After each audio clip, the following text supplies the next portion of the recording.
सबैजनालाई मेरो नमस्कार है। आज म एउटा सानो टास्क लिएर आएको छु। दुईजना मान्छेहरू, एकजना महिला एकजना पुरुष बाटामा हिँड्दै थिए। अगाडिबाट एकजना पुरुष आयो, जुन मान्छेले त्यो महिलालाई चिन्थ्यो तर त्यो पुरुषलाई चिन्थेन। हाम्रो समाज अपरिचित पुरुषसँग कुनै महिला हिँड्दैछ भन्ने शंका गर्ने समाज छ।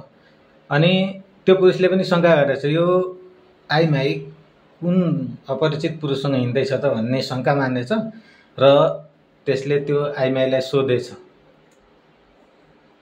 यो मान्छे को हो भनेर।